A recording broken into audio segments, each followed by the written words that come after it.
Yes बेटा। सो हमने last lecture के अंदर चैप्टर कंप्लीट कर दिया था, हमारा एक चैप्टर कंप्लीट हो गया था। So now today we are going to start chapter number 13, sales tax. Chapter को वर्कबुक में स्टार्ट करने से पहले मैं इसकी थोड़ी सी थ्योरी अपने जो हैंड रिटन नोट्स हैं उनसे कवर अप करा रहा हूँ, फिर उसके बाद में हम वर्कबुक पर भी कवर अप करेंगे। ये आपके सिलेबस में कवर किया हुआ है सेल्स टैक्स।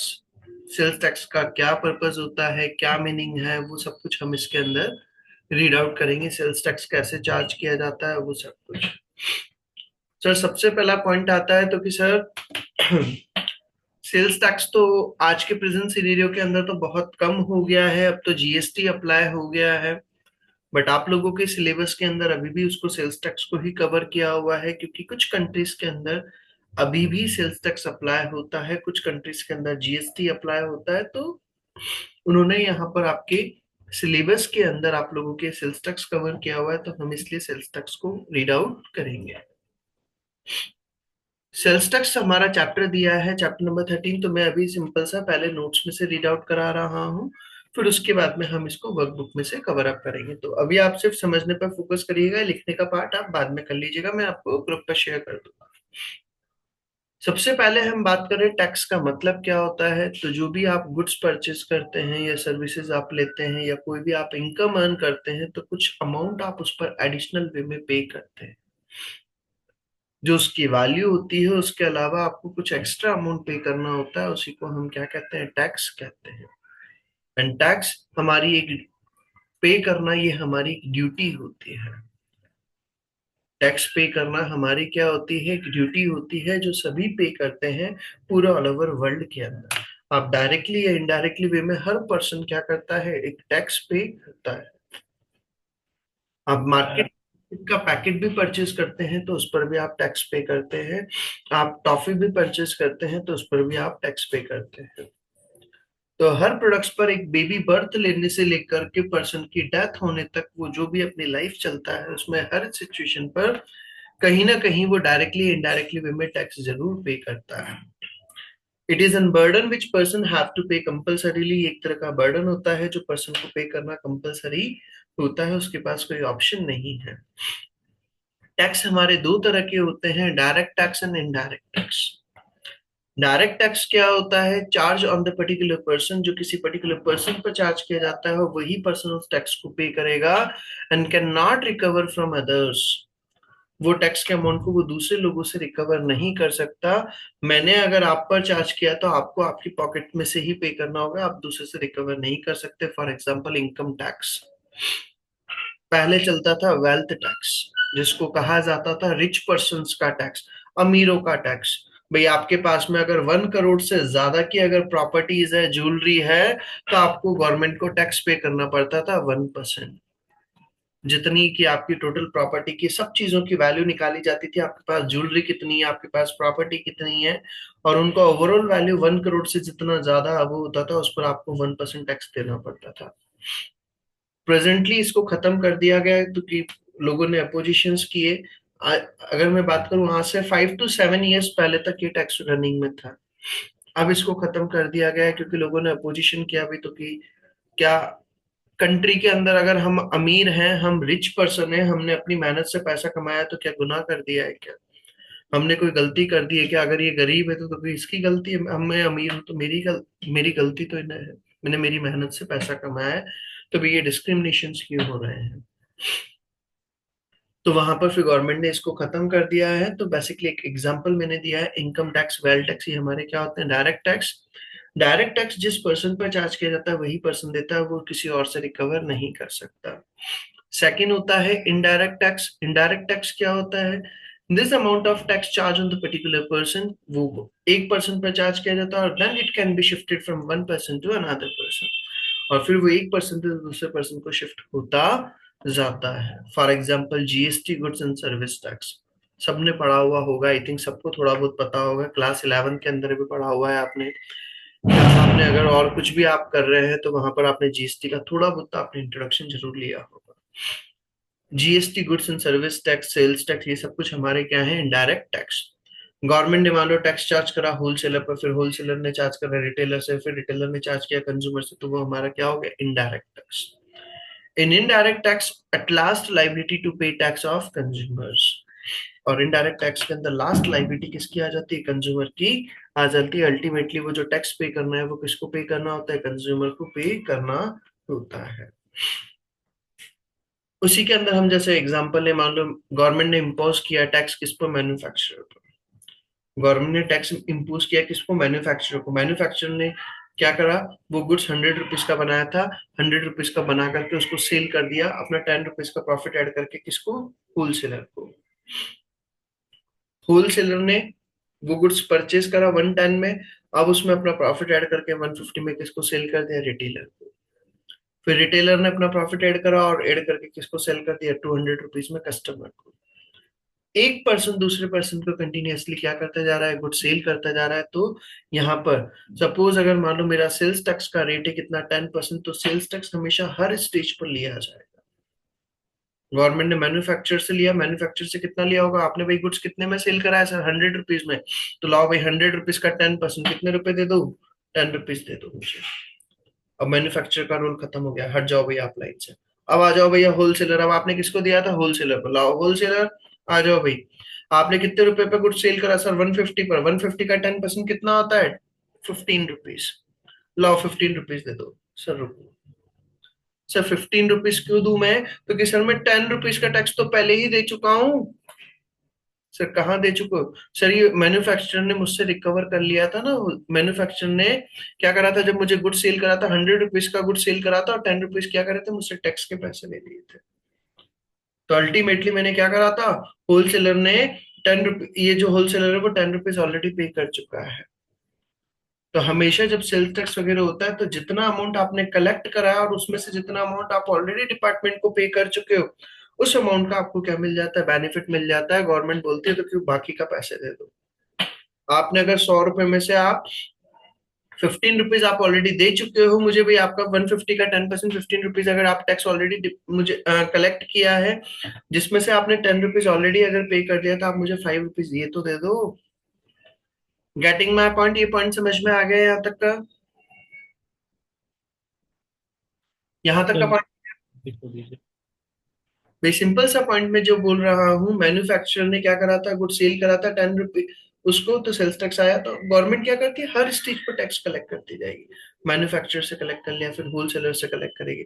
अब होलसेलर ने कलेक्ट कितना करा था, 15 रुपीज, जिसमें से ऑलरेडी पे कर चुका है 10, तो वो 5 रुपीज पे कर देगा गवर्नमेंट को।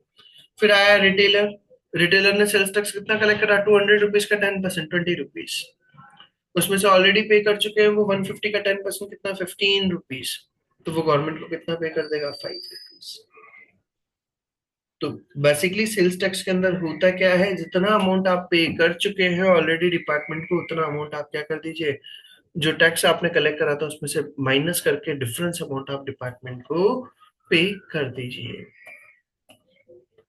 जैसे आप ऑनलाइन शॉपिंग वगैरह करते हैं तो वो एक तरह से वाउचर्स मिल जाते हैं ना आपको, कैशबैक कूपन कार्ड्स वगैरह, और वो वैसे जितना टैक्स आप पे कर चुके हो उसके आपको एक तरह से वाउचर्स क्रिएट हो जाते हैं, ताकि जब आपको अमाउंट पे करना रहेगा तो वो उतना अमाउंट डिडक्ट हो जाएगा। जो आप अमाउंट सेल्स पर कलेक्ट करते हैं, टैक्स का अमाउंट जो आप कलेक्ट करते हैं उसको हम कहते हैं आउटपुट टैक्स, और जो परचेज पर परचेज करते टाइम जो आप टैक्स पे करते हैं उसको हम कहते हैं इनपुट टैक्स।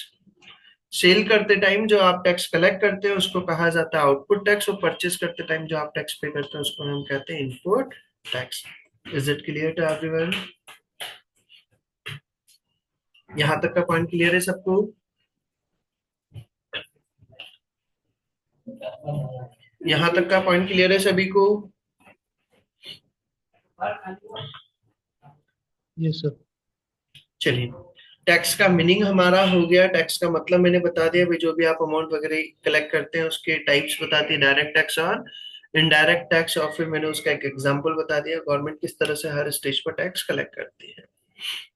उसी के बाद में एक और वर्ड हमारा आता है, फिर नेक्स्ट वर्ड आता है tax planning, tax management and tax evasion. 3 words दिए हैं, 3 टर्म्स दिए हैं, टैक्स प्लानिंग करना, टैक्स मैनेजमेंट और टैक्स इवीजन। सर क्या होते हैं, हम एक एक करके वर्ड्स को रीड आउट करते हैं। टैक्स प्लानिंग करने का मतलब क्या होता है, टैक्स प्लानिंग का मतलब होता है गवर्नमेंट जब खुद बेनिफिट्स अगर दे रही है और उन बेनिफिट्स का फायदा लेते हुए, बेनिफिट्स अगर मैं लेते हुए अगर टैक्स की लायबिलिटी को अगर रिड्यूस करता हूं तो उसको हम कहते हैं टैक्स प्लानिंग करना। To calculate tax as per the rules with minimum tax liability. जब आप टैक्स की लायबिलिटी को कम से कम करते हुए अगर टैक्स कैलकुलेट करवाते हैं तो उसको हम कहते हैं टैक्स की प्लानिंग करना। गवर्नमेंट के रूल्स को फोकस करते हुए फॉलो करते हुए, कोई गलत इंटेंशन से नहीं। फॉर एग्जाम्पल अगर आप लोगों ने इनकम टैक्स पढ़ा हो तो इनकम टैक्स के अंदर एक डिडक्शन होती है अंडर सेक्शन 80C, जिसके अंदर वो बोलते हैं तो कि अगर आपने 80C के अंदर अगर बेनिफिट लेना चाहते हैं तो हम आपको 1,50,000 रुपीज तक का आपको टैक्स में क्या दे देंगे, बेनिफिट प्रोवाइड कर देंगे। 1,50,000 तक का हम आपको टैक्स में बेनिफिट प्रोवाइड कर देंगे।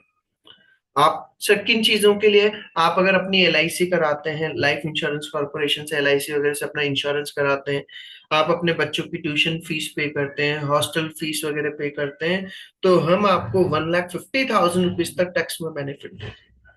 सर गवर्नमेंट को इससे बेनिफिट क्या मिल रहा है, गवर्नमेंट को इससे बेनिफिट नहीं मिल रहा, वो आपको अपने आप को सिक्योर करवाना चाहते हैं भाई, ताकि अगर आपको, आप जॉब कर रहे हैं अभी, आप इनकम अर्न कर रहे हैं और अगर आपको कुछ हो जाए तो एटलीस्ट आपके फैमिली मेंबर्स को परेशान नहीं होना पड़े। आप अपना अगर इंश्योरेंस करा करके रखेंगे तो आपके फैमिली वाले परेशान नहीं होंगे, उनको एक क्लेम अमाउंट मिल जाएगा। आप अपने बच्चों की ट्यूशन फीस पे करेंगे तो बच्चे क्या होंगे, एजुकेटेड होंगे, एजुकेटेड होंगे तो आगे वो अपनी लाइफ अच्छे से स्पेंड कर पाएंगे। तो गवर्नमेंट उन चीजों को प्रमोट करने के लिए क्या कर रही है, आप अगर उन चीजों को फॉलो करते हैं तो हम आपको 1,50,000 तक का टैक्स में बेनिफिट देंगे। अब मैं अगर मान लो मेरा अपना इंश्योरेंस कराता हूँ तो वो इंश्योरेंस करा करके अगर मैं उसका खर्चा अगर शो कर देता हूँ तो मुझे इनकम टैक्स में बेनिफिट मिल जाएगा। That is tax planning. मैंने कोई गलत चीज नहीं करी है, मैंने कोई गलत बेनिफिट नहीं लिया। गवर्नमेंट ने खुद ने बोला तो कि आप सर ये बेनिफिट ले सकते हो, और अगर मैंने वो बेनिफिट लिया और वो बेनिफिट्स को फॉलो करते हुए अगर मैं टैक्स की कैलकुलेशंस कराता हूँ तो उसको हम कहते हैं टैक्स प्लानिंग करना। फिर इसी के अंदर एक और वर्ड दिया है टैक्स मैनेजमेंट। टैक्स मैनेजमेंट क्या होता है, जैसे आपके घर में लाइट का बिल आता है और लाइट का बिल जब आता है तो उस पर एक ड्यू डेट लिखी हुई होती है, तो क्या आपको बिल को इस डेट तक पेमेंट करना है। अगर आपने उस डेट तक पेमेंट नहीं किया तो आपके ऊपर क्या लग जाती है, पेनल्टी लग जाती है। फिर आपको लेट फीस के साथ में आपको क्या करना पड़ता है, बिल का पेमेंट करना होता है। तो टैक्स मैनेजमेंट का मतलब होता है तो कि आप क्या करें, प्रॉपर टाइम मैनेजमेंट बना करके रखें, टाइमली आप टैक्स का पेमेंट वगैरह करें ताकि अननेसेसरी पेनल्टीज और interest will not be impose, ताकि फालतू की पेनल्टीज इंटरेस्ट वगैरह वो चीजें इम्पोज नहीं हो। आप अगर सिस्टम से काम करेंगे, सब चीजों का ध्यान रखेंगे, जो भी ड्यू डेट आ रही है, जो भी रिटर्न फाइल करना है वो टाइमली करते रहिए, आपका मैनेजमेंट सॉलिड रहेगा। जैसे फॉर एग्जांपल मान लो हमें इनकम टैक्स है, इनकम टैक्स हमें उसके लिए ड्यू डेट मेंशन की हुई है 31 जुलाई और 30 सितंबर। आपको इनकम टैक्स से रिलेटेड रिटर्न अगर फाइल करना है तो 31 जुलाई या 30 सितंबर तक आपको रिटर्न फाइल करना है। अगर आपने उस डेट तक अगर रिटर्न फाइल नहीं किया और अगर आप उसके बाद में अगर रिटर्न फाइल करते हैं तो आपकी पेनल्टी लग जाएगी कितनी, 5,000 की। If return file after this date then penalty of rupees 5,000। अब 31 जुलाई थी मान लो मेरी इनकम टैक्स रिटर्न फाइल करने की, अब मैंने मान लो अगर 31 जुलाई के बाद में अगर रिटर्न फाइल करा तो ऑब्वियसली पेनल्टीज लग रही, तो मतलब मेरा टैक्स मैनेजमेंट सॉलिड नहीं है। मैं उसके पहले ही रिटर्न फाइल कर दूं ना तो ऑटोमेटिकली मेरा क्या हो जाएगा, टैक्स मैनेजमेंट। भाई मैं पूरा ध्यान रखता हूँ डेट्स वगैरह का, वो सब कुछ। और एक वर्ड आता है टैक्स इवीजन। टैक्स इवीजन मतलब होता है टैक्स की चोरी करना, गलत तरीके फॉलो करना। आप गलत सिस्टम से, रॉन्ग मेथड से आप क्या करते हैं, टैक्स की सेविंग करते हैं। जब आप रिड्यूस करते हैं tax liability by illegal methods, illegal payments, misleading informations, गलत इंफॉर्मेशन प्रेजेंट करते हैं, this types of activities are part of tax evasion. उसको हम क्या कहते हैं, टैक्स इवीजन करना। फॉर एग्जाम्पल मान लो आपकी ऑर्गेनाइजेशन में एम्प्लॉई है 10 एम्प्लॉइज, आपने बुक्स में शो कर दिए 25 एम्प्लॉइज। आप उनका फर्जी तरीके से उनके अकाउंट में सैलरी भी ट्रांसफर करते हैं और फिर वापस से उनसे कैश में ले लेते हैं, इस तरह की एक्टिविटीज करते हैं। मान लो आप अपने एम्प्लॉयज को सैलरी तो देते हैं 10,000, आप उनको बुक्स में दिखाते हो 40,000, फिर उनसे 30,000 वापस से कैश में ले लेते हो। तो इस तरह की अगर आप एक्टिविटीज वगैरह करते हैं तो वो चीज हमारा कहलाता है टैक्स इवेजन करना। This activities are strictly prohibited, इस तरह की एक्टिविटीज अलाउ नहीं होती। If any person found doing this type of activities then he will be penalized. अगर कोई भी पर्सन इस तरह की एक्टिविटीज में इन्वॉल्व अगर होता है और जब भी डिपार्टमेंट को अगर इंफॉर्मेशन मिल जाती है तो वो क्या करेगा, उस पर्सन के ऊपर पेनल्टीज इंपोज की जाती है। यहां तक का पॉइंट क्लियर है बेटा? टैक्स प्लानिंग, टैक्स मैनेजमेंट और टैक्स इवीजन। Yes sir. चलिए फिर हम आगे चलते हैं इसी के बाद में। तो मैंने आपको टैक्स के बारे में नॉलेज दे दिया, टैक्स का बेसिक इंट्रोडक्शन दे दिया। अब हम आते हैं सीधा सेल्स टैक्स पर। सेल्स टैक्स होता क्या है? तो basically sales tax is an indirect tax. ये हमारा क्या है? इनडायरेक्ट टैक्स है चार्ज ऑन द गुड्स और सर्विसेज। जो किस पर चार्ज किया जाता है? गुड्स और सर्विसेज पर। सर कितनी रेट से चार्ज किया जाता है? Tax rate prescribed by the government, वो गवर्नमेंट डिसाइड करती है तो कि कितनी रेट से चार्ज करना है। And it is an indirect tax. ये क्या है? एक तरह का इनडायरेक्ट टैक्स, डायरेक्ट टैक्स नहीं है। And government impose sales tax on both purchase and sale. Government दोनों पर ही लगाती है टैक्स, सेल पर भी और परचेज पर भी। In India on mostly goods and services GST applied. अगर हम इंडिया के अंदर बात करें तो ज्यादातर चीजों पर, गुड्स और सर्विसेज पर जीएसटी अप्लाई कर दिया गया है। सेल्स टैक्स रिमूव्ड, और सेल्स टैक्स को रिमूव कर दिया गया है। But still now there are two products on which sales tax applicable. लेकिन अभी भी दो चीजें हैं जिन पर सेल्स टैक्स अप्लाई होता है। अभी तक भी गवर्नमेंट ने उन चीजों पर रिमूव नहीं किया है सेल्स टैक्स को। रीजन क्योंकि गवर्नमेंट को सेल्स टैक्स से बहुत बड़ा रेवेन्यू जनरेट होता है। And the first product is petroleum product, जो आपके पेट्रोल, डीजल, क्रूड ऑयल वगैरह जो भी आते हैं, एटीएफ वगैरह और ये सब चीजें, पेट्रोलियम प्रोडक्ट्स वगैरह जो है, उन पर अभी भी प्रेजेंट में हमारा सेल्स टैक्स अप्लाई होता है। उसको जीएसटी के अंदर नहीं लाया गया है क्योंकि अगर जीएसटी में ला दिया जाएगा तो गवर्नमेंट को बहुत ज्यादा रेवेन्यू का लॉसेस हो जाएंगे, इनकम की रिडक्शन आ जाएगा। तो इसलिए गवर्नमेंट ने अभी भी उसको सेल्स टैक्स के अंदर ही कवर अप किया हुआ है। डबल बेनिफिट मिल जाता है गवर्नमेंट को, डबल टैक्स लगाने में आ जाता है। एंड सेकंड पॉइंट दिया है लीकर फॉर ह्यूमन कंजम्पशन। मतलब कैंडिडेट्स अगर खुद के कंजम्पशन के लिए अगर अल्कोहल, शराब अगर कंज्यूम करता है, परचेज करता है, तो उसको भी गवर्नमेंट ने सेल्स टैक्स के अंदर कवर अप किया हुआ, उस पर भी जीएसटी अप्लाई नहीं होता है। बट इफ लीकर और alcohol used for medical purpose, अगर आप लीकर या अल्कोहल को अगर मेडिकल पर्पस में अगर यूज करते हैं, फॉर एग्जांपल जैसे आप लोग कफ सिरप वगैरह लेकर के आते हैं, खांसी वगैरह की दवाई वगैरह लेकर के आते हैं, तो आप उस मेडिसिन वगैरह को, सिरप वगैरह को लेने के बाद में क्या होता है? डाउजीनेस आने लग जाती है, नींद आने लग जाती है। तो बेसिकली वो उनके अंदर क्या होता है? अल्कोहल मिक्स होता है। तो वहां पर अगर वो मेडिकल पर्पस के लिए अगर यूज किया जा रहा है तो वहां पर आपका जीएसटी अप्लाई होगा। बट अगर आपका लीकर जो है वो ह्यूमन कंजम्पशन के लिए, कैंडिडेट खुद अगर डायरेक्टली लेकर के आकर के अगर खुद अपना कंजम्पशन करता है, तो फिर वहां पर सेल्स टैक्स अप्लाई होता है। इन सेल्स टैक्स चार्ज और paid on purchase of goods और services, it is known as input tax. जब आप गुड्स परचेज करते हो उस टाइम पर जो टैक्स पे करते हैं उसको हम कहते हैं इनपुट टैक्स। और जब आप गुड्स सेल करते हैं और उस टाइम पर जो आप टैक्स कलेक्ट करते हैं उसको हम कहते हैं आउटपुट टैक्स। क्या बोला मैंने? जब आप गुड्स सेल करते हैं और सेल करते टाइम जो आपको टैक्स मिलता है उसको हम कहते हैं आउटपुट टैक्स। और जब आप गुड्स परचेज करते हैं उस टाइम पर जो आप टैक्स पे करते हैं उसको हम कहते हैं इनपुट टैक्स।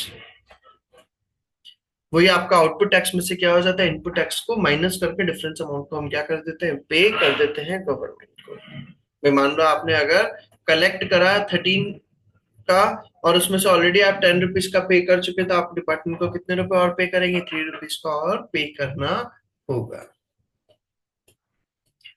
यहां तक का पॉइंट क्लियर? सेल्स टैक्स का मीनिंग भी हमारा हो गया है। सेल्स टैक्स के अंदर बेसिकली होता क्या है? वे हमें जो भी अमाउंट हम ऑलरेडी पे कर चुके हैं उसका हमें बेनिफिट्स मिल जाते हैं। फिर आता है इसी के अंदर if sale price inclusive of sales tax. अगर जो सेल प्राइस दे रखी है आपको वो सेल्स टैक्स अगर इंक्लूसिव है, जैसे आप लोग मोबाइल फोन्स लेकर के आते हैं, आप सब लोगों ने आपने मोबाइल फोन वगैरह लाए होंगे, तो फोन आप जो देखते हैं, अगर आपने कभी बिल वगैरह में नोटिस करा हो तो उसमें बिल पे लिखा होता है, मानो 14,000 का फोन है, तो 14,000 के अंदर जीएसटी वगैरह वो सब कुछ, सेल्स टैक्स वगैरह जो भी होता है वो सब कुछ इंक्लूसिव होता है। लिखा हुआ भी होता है नीचे इंक्लूसिव ऑफ ऑल टैक्सेस, मतलब उसी के अंदर अमाउंट इंक्लूडेड है। तो अगर sale price inclusive of sales tax, अगर सेल प्राइस जो है अगर उसके अंदर सेल्स टैक्स का अमाउंट इंक्लूडेड है और हमें अगर सेल्स टैक्स का अमाउंट निकालना है तो उसका फॉर्मूला होता है amount into rate upon 100 plus rate. मान लो मैंने आपको अगर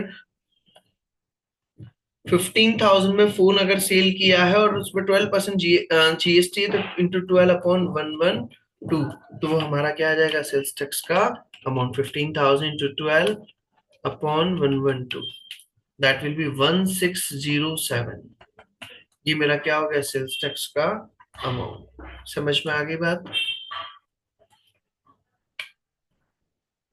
जब अगर आपका सेल्स टैक्स का अमाउंट अगर इंक्लूसिव है, और अगर एक्सक्लूसिव है, अगर उसके अंदर इंक्लूड नहीं है, तो फिर हम डायरेक्टली निकाल देंगे सेल्स टैक्स का अमाउंट निकालने के लिए amount into rate upon 100। Amount का आप अगर रेट अपॉन 100 से मल्टीप्लाई करेंगे तो आपका क्या आ जाएगा सेल्स टैक्स का अमाउंट आ जाता है। जैसे मैंने एक एग्जांपल लिखा है, suppose sales tax charge on the mobile phones at the rate of 12%। अगर मोबाइल फोन पर सेल्स टैक्स चार्ज होता है 12%, और सेल प्राइस दे रखा है आपको inclusive of sales tax is 15,000, और आपके मोबाइल फोन की सेल प्राइस है कितनी 15,000, 15,000 के अंदर सेल्स टैक्स इंक्लूडेड है। आपसे क्वेश्चन पुट अप किया है what amount of tax collected, कितना टैक्स आपने कलेक्ट करा। तो सेल प्राइस हमें जब अगर सेल्स टैक्स इंक्लूडेड है तो हमारा फॉर्मूला क्या होता है cell price into rate upon 100 plus rate. तो 15,000 टू 12/112, तो कितना हो गया 1607। अगर आपको मोबाइल फोन की ओरिजिनल प्राइस अगर निकालनी तो वो कितनी होगी 15,000 माइनस 1607, तो वो हमारा हो जाएगा 13,393। Is it clear? Just a minute.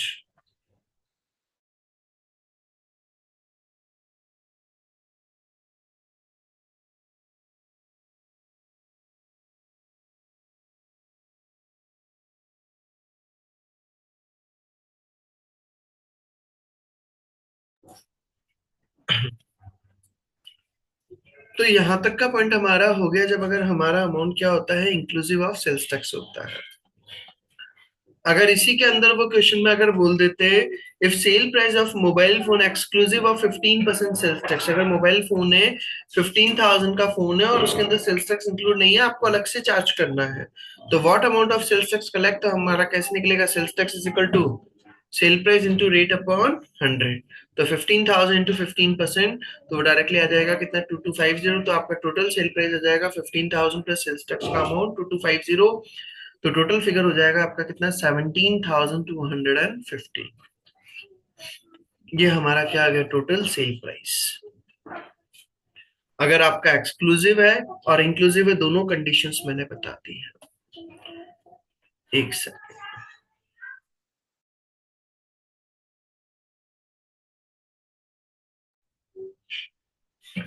तो बेसिकली मैंने अभी तक आपको क्या क्या समझा दिया, सबसे पहले तो टैक्स का मीनिंग समझा दिया, फिर टैक्स के टाइप्स बता दिए, डायरेक्ट टैक्स और इनडायरेक्ट टैक्स क्या होता है, फिर सेल्स टैक्स जब हमें चार्ज करना होता है तो वो किस तरह से अलग अलग स्टेज पर चार्ज किया जाता है वो बता दिया। फिर उसके बाद में tax planning, tax management, tax evasion, ये तीनों टर्म्स का मीनिंग समझा दिया। सेल्स टैक्स का पूरा मीनिंग समझा दिया है। उसके बाद में इंक्लूसिव और एक्सक्लूसिव अगर हमारा होगा तो उसका कैलकुलेशंस कैसे किया जाता है वो चीज मैंने बता दिया है।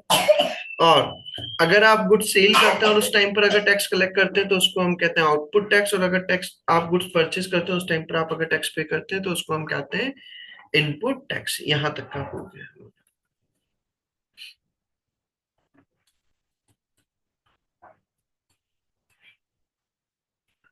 और फिर क्या लिखा हुआ है, generally input tax benefit is adjusted against liability of output tax and balance amount is to be paid to the sales tax department. क्या होता है जो आपने इनपुट टैक्स है मतलब कि जो अमाउंट आप ऑलरेडी पे कर चुके हैं उसका आपको बेनिफिट मिल जाता है, तो जो आपने टैक्स कलेक्ट करा उसमें से आप उस अमाउंट को एडजस्ट करा करके बाकी का बैलेंस अमाउंट आप डिपार्टमेंट को पे कर दीजिए, and balance amount is to be paid to the sales tax department. जैसे मैंने एग्जांपल लिया था, मान लो मेरे पास आउटपुट टैक्स है 13 रुपीज का और इनपुट टैक्स में ऑलरेडी पे कर चुका हूँ 10 रुपीज का, तो मेरी लाइबिलिटी कितने की आएगी 3 रुपीज की आएगी।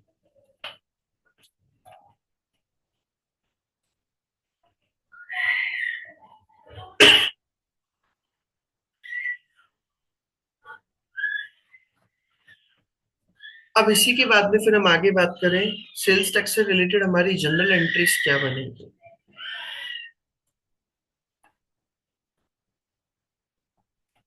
सेल्स टैक्स से रिलेटेड हमारी एंट्रीज क्या क्या बनेगी। तो हम बात करें जब अगर हमारा हमने गुड्स सेल करा है क्रेडिट पर, when goods sold on credit, जब आप अगर गुड्स क्या करते हैं क्रेडिट पर अगर गुड्स सेल करते हैं, तो क्रेडिट पर आप गुड्स सेल करेंगे तो आप एंट्री क्या करेंगे, debit account receivable, credit sales account और क्रेडिट सेल्स टैक्स अकाउंट। भाई मैंने अगर 100 रुपीज का गुड्स है उसको अगर 10% सेल्स टैक्स अगर चार्ज करके 110 पर अगर गुड्स सेल किया है, तो मेरा उधार में मैंने गुड्स सेल करा है, तो debit account receivable 110, credit sales account 100 और क्रेडिट सेल्स टैक्स अकाउंट 10। जब अगर आप गुड्स क्या करते हैं कैश में अगर सेल करते हैं, when goods sold on cash, when goods sold on cash, जब आप अगर गुड्स क्या करते हैं कैश में अगर सेल करते हैं, तो अकाउंट रिसीवेबल की जगह क्या आ जाएगा, कैश अकाउंट। तो debit cash account 110, credit sales account और क्रेडिट सेल्स टैक्स अकाउंट 10।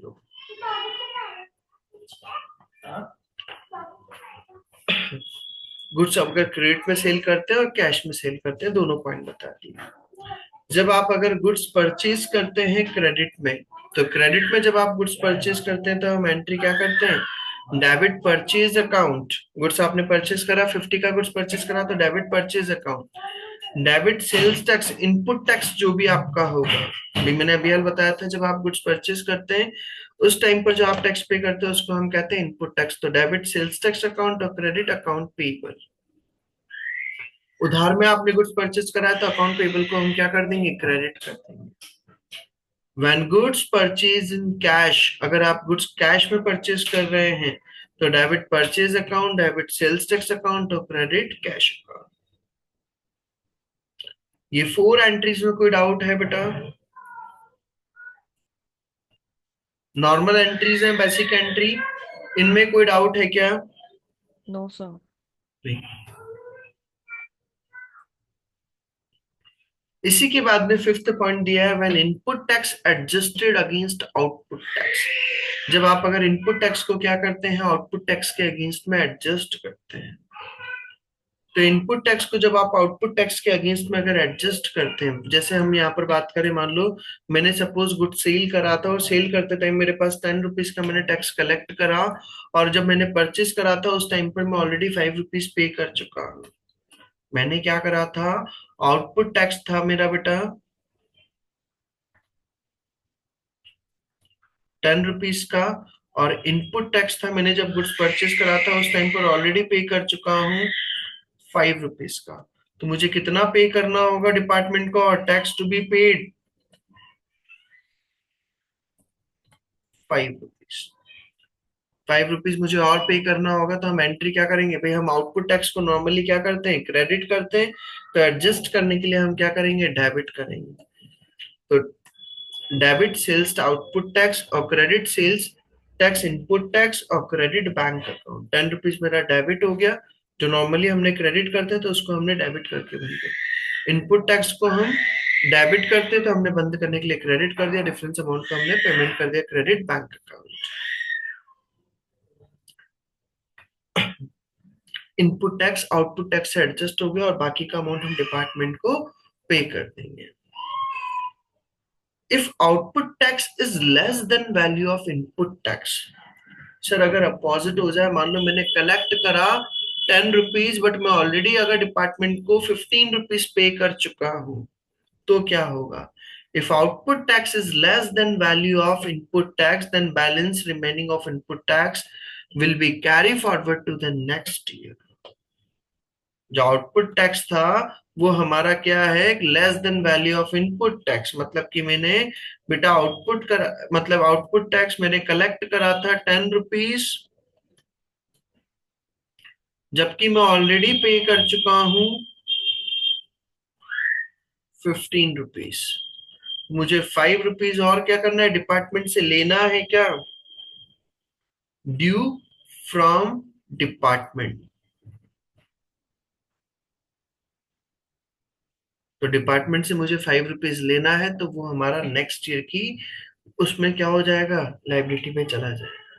भाई इतना पैसा मुझे लेना है। तो if output tax is less than value of input tax, then balance remaining of input tax will be carry forward to the next year, and in the next year it may be utilise against liability of output tax. उसको हम next year में क्या कर देंगे, liability में से set of कर लेंगे। अगले साल मान लो मुझे 50 रुपीज अगर पे करना रहा, तो उसमें से 5 रुपीज में मेरे पिछले साल के एक्स्ट्रा दे रखे थे, अब मैं आपको 45 रुपीज पे कर रहा हूँ। यहां तक का पॉइंट क्लियर? सेल्स टैक्स का मेरा काफी सारा पॉइंट करा दिया है मैंने, यहां तक की मेरी बात हो गई है। आउटपुट टैक्स का और ये सारा पॉइंट बता दिया है मैंने।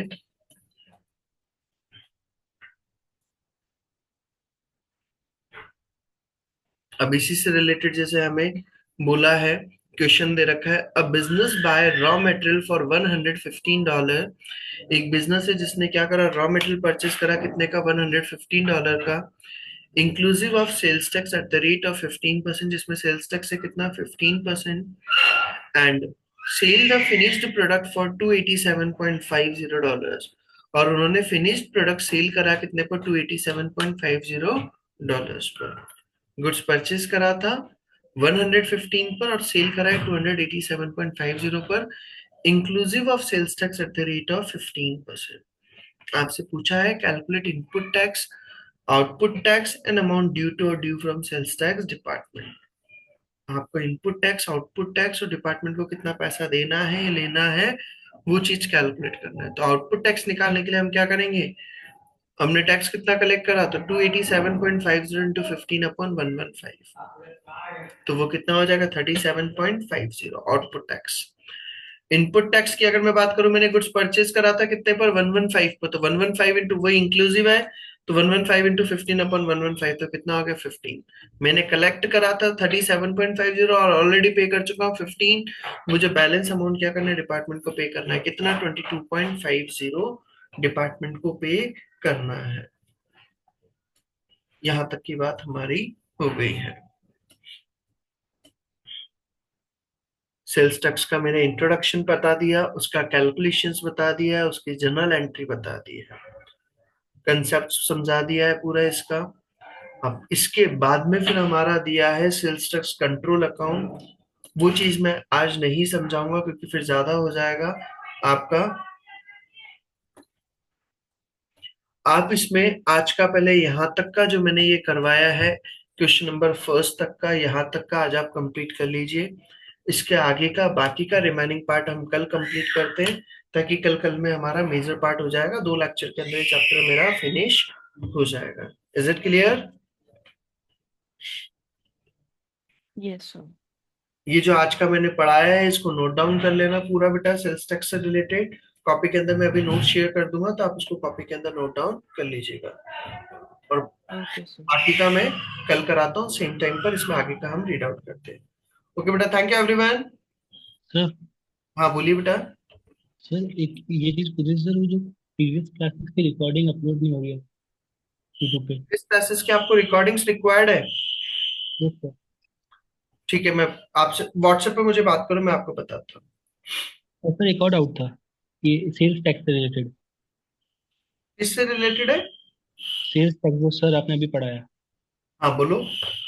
सर हम यहाँ पे सिर्फ सिर्फ बिजनेस की बात कर रहे हैं, तो हम्म, अगर अगर इंडिविजुअल की बात करें तो जितने भी नॉर्मल लोग हैं उनका आउटपुट टैक्स तो कभी होगा ही नहीं। तो इंडिविजुअल्स की अगर बात, बिजनेस की बात करेंगे तो बिजनेस में आप गुड सेल करोगे कहाँ पर, अपने इंडिया के अंदर? नहीं सर, मतलब यहाँ पे हम बात करें सिर्फ और सिर्फ बिजनेस की ना, स्पेसिफिकली। हाँ, बिजनेस के पॉइंट ऑफ व्यू से ही बात कर रहे हैं हम, इंडिविजुअल के पॉइंट ऑफ व्यू से बात नहीं कर रहे। नहीं, मतलब अगर उस तरीके से देखा जाए तो अगर हमारा तो एक इंडिविजुअल जो सिर्फ वर्क करता है उसका तो कभी आउटपुट टैक्स होगा नहीं, उसका हमेशा इनपुट टैक्स ही ज्यादा रहेगा आउटपुट टैक्स से। नहीं ऐसा नहीं है, तो कि जनरली कुछ भी हो सकता है। ऐसा नहीं तो कि आपका आउटपुट टैक्स ही ज्यादा रहेगा या आपका इनपुट टैक्स ही ज्यादा रहेगा। कुछ लोग, जैसे नहीं होता है कि स्कूल के अंदर फीस डिपॉजिट करनी है, कुछ बच्चों के पेरेंट्स पूरे साल भर की फीस ही एक साथ डिपॉजिट कर देते हैं, कुछ की पूरे साल भर के बाद में भी नहीं करते हो, कुछ के धीरे धीरे करते हैं। वैसे ही डिपार्टमेंट में भी कुछ लोग क्या करते हैं, एक साथ ही ज्यादा पैसे जमा करा देते हैं। तो क्या बार बार का झंझट नहीं रहा, अपन तो पहले से सेफ रहोगे। कईयों लोगों को डर ज्यादा लगता है, तो वो वहां पर डिपार्टमेंट में ज्यादा पैसे जमा करा दिया आपने, क्योंकि आपको क्या होता है कि एस्टिमेशन बेसिस पर अमाउंट तो डिपॉजिट करा दिया आपने। अब कैलकुलेशंस वगैरह वो तो पूरा डाटा बाद में आ पाता है, तो कई बार ज्यादा भी डिपॉजिट हो जाता है और कई बार कम भी डिपॉजिट हो जाता है। Okay sir.